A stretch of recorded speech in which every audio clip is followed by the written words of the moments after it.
بھائی عجیب مرحلہ فکر آ گیا ہے، اور اس نازک مرحلہ فکر پر میں کیا جملہ عرض کروں؟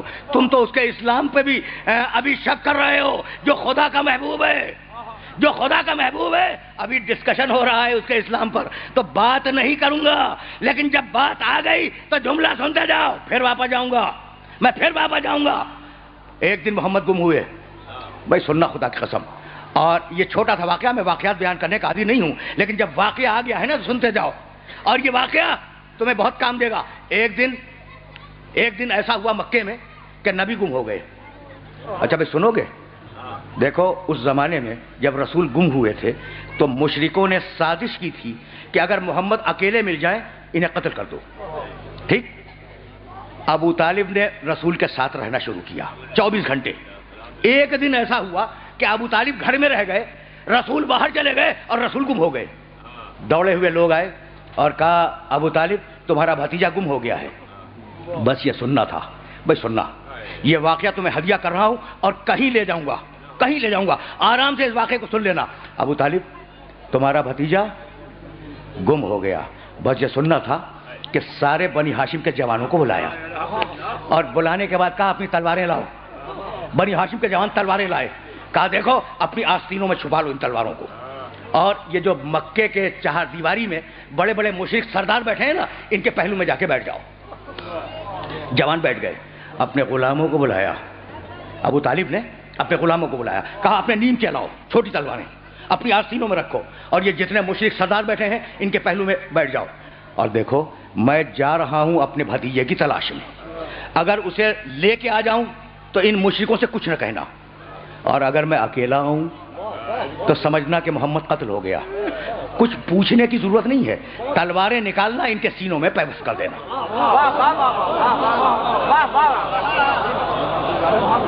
کن کے سینوں میں؟ مشرکوں کے۔ کہا کس نے؟ ابو طالب نے۔ ابو طالب نے کہا مشرکوں کے سینوں میں تلواروں کو پیوست کر دینا، یعنی ابو طالب اور ہے، مشرک اور ہے۔ پہنچ رہی ہے نا بات؟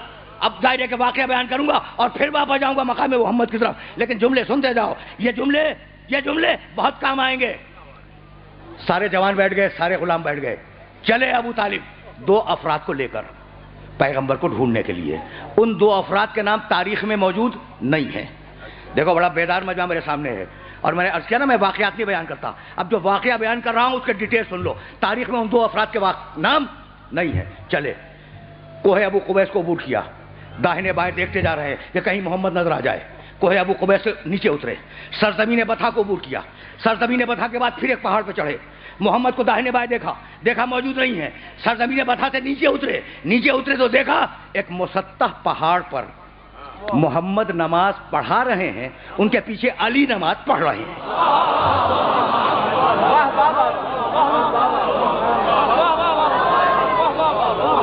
سنتے جاؤ، اس لیے کہ نتیجہ نکالوں گا میں، اس واقعے سے نتیجہ نکالوں گا۔ محمد نماز پڑھا رہے ہیں، علی پیچھے کھڑے ہوئے نماز پڑھ رہے ہیں۔ اب میں پوچھوں اپنے سارے سننے والوں سے کہ گم تو دونوں ہوئے تھے، محمد بھی گم ہوئے، علی بھی گم ہوئے، لیکن ابو طالب علی کی تلاش میں نہیں گئے۔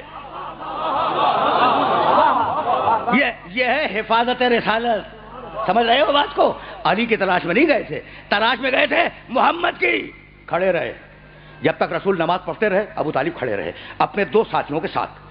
ادھر رسول کی نماز تمام ہوئی اور ادھر ابو طالب دوڑتے ہوئے محمد کے پاس گئے اور ہاتھ تھاما، اور ہاتھ تھامنے کے بعد کہا بھتیجے تو جانتا ہے کہ اگر آج تو نہ ملتا تو میں مشرکوں کا حشر کیا کرتا؟ کہا چچا نہیں معلوم۔ کہا روئے زمین کے ایک ایک مشرک کو چن کر ہلاک کر دیتا۔ سنے جاؤ، اس لیے کہ یہ واقعہ تمہیں نتیجہ دے گا۔ روئے زمین کے، مکے کے نہیں، روئے زمین کے ایک ایک مشرک کو چن کر میں ہلاک کر دیتا۔ ابھی ابو طالب اور رسول کی باتیں ہو رہی ہیں۔ اچھا چھوٹا بچہ بھی تو ساتھ ہے نا علی؟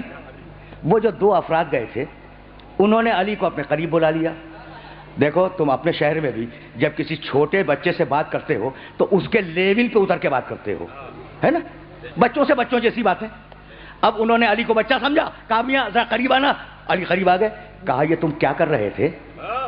رسول کے پیچھے نماز پڑھ رہے تھے نا. کہا علی یہ تم کیا کر رہے تھے؟ جانتے ہو بچے نے جواب کیا دیا؟ کہنے لگا، بچہ کہنے لگا میں وہ کر رہا تھا جو میرا رسول کر رہا تھا. میں وہ کر رہا تھا، میں وہ کر رہا تھا جو میرا رسول کر رہا تھا. کہا تمہارا رسول کیا کر رہا تھا؟ کہا اللہ کی نماز پڑھ رہا تھا. میرا رسول اللہ کی نماز پڑھ رہا تھا. تو ایک مرتبہ شوخی میں، بچوں جیسی باتیں، شوخی میں علی سے کہنے لگے کہ تم نے نماز پڑھنے کے لیے، اللہ کی نماز پڑھنے کے لیے اپنے باپ ابو طالب سے اجازت لے لی تھی؟ تم نے نماز پڑھنے کے لیے اللہ کی اپنے باپ ابو طالب سے اجازت لے لی تھی؟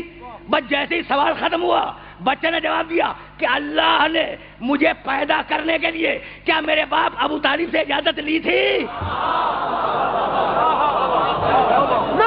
بس سننا بھائی، سنتے جاؤ.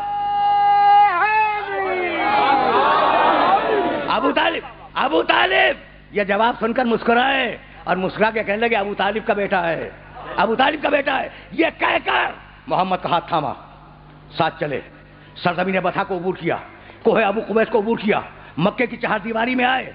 وہ جو بڑے بڑے مشرک سردار بیٹھے تھے انہوں نے ابو طالب کے چہرے پر جلال دیکھا. اس مرحلے کے لیے میں نے زحمت دی تھی، اس پورے واقعے کی. ابو طالب کے چہرے پر جلال دیکھا. وہ بڑے بڑے سردار، مشرکوں کے سردار کہنے لگے کہ اے سردار بنی ہاشم، یہ تمہارے چہرے پر جلال کیسا؟ یہ جلال کیوں ہے؟ ابو طالب نے کہا بتاؤں کہ میرے چہرے پر جلال کیوں ہے؟ یہ کہہ کر بنی ہاشم کے جوانوں کو اشارہ کیا، تلواریں نکالو. بنی ہاشم کے جوانوں نے تلواریں نکالی. اپنے غلاموں کو اشارہ کیا، نیمچے نکالو. جوانوں نے نیمچے نکالے. کہا میں گیا تھا اپنے بھتیجے محمد کی تلاش میں، اگر محمد نہ ملتا تو یہ ساری تلواریں تمہارے سینوں میں پیوست ہو جاتی. یہ کہہ کر ابو طالب نے ایک شعر پڑھا اور اس شعر کو اپنے سننے والوں کی خدمت میں ہدیہ کر رہا ہوں. علم تعلمو، کس سے کہہ رہے ہیں؟ مشرکوں سے. علم تعلمو انا وجدنا محمدن نبیا کموسیٰ خط ذالک فی الکتب. کیا تمہیں نہیں معلوم، مشرکو تمہیں نہیں معلوم کہ ہم نے محمد کو موسیٰ جیسا نبی پایا؟ ہم نے بھائی سننا ابو طالب کا شعر سننا. علم تعلمو انا وجدنا محمدن، کیا تمہیں نہیں معلوم ہم نے پایا محمد کو نبی موسیٰ جیسا، خط ذالک فی الکتب، اور ہم نے اس محمد کا تذکرہ پرانی مقدس کتابوں میں، توریت میں، انجیل میں، زبور میں پڑھا ہے. ایک شعر میں 3 ایمان، محمد پہ ایمان، موسیٰ پہ ایمان، آسمانی کتابوں پہ ایمان. بھائی بہت توجہ رہے بھائی، یہی لانا تھا سارے سننے والوں کو. ابو طالب نے کہا علم تعلمو، پھر سننا، علم تعلمو انا وجدنا محمدن نبیا کموسیٰ. ابو طالب نے کہا محمد موسیٰ جیسا نبی، محمد موسیٰ جیسا نبی. اب جملہ سنو گے اور اگر جملے کو یاد رکھ سکو تو یاد رکھنا. ابو طالب نے اپنے شعر میں کہا محمد موسیٰ جیسا، اور سورہ مزمل میں قرآن نے کہا انا ارسلنا الیکم رسولا شاہدا علیکم کما ارسلنا الی فرعون رسولا. قرآن میں آیت بنی محمد موسیٰ جیسا. تو ابو طالب نے پہلے کہا، قرآن نے وہی جملہ بعد میں کہا.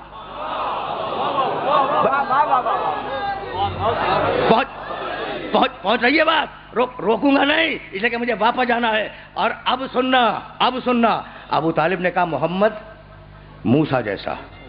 قرآن میں سورہ مزمل میں آیت بنی محمد موسیٰ جیسا.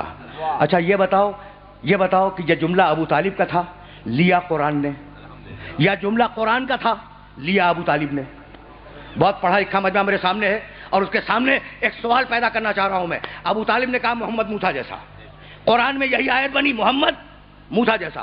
تو جملہ یا تو ابو طالب کا ہے، قرآن نے لے لیا، یا جملہ قرآن کا ہے، ابو طالب نے لے لیا.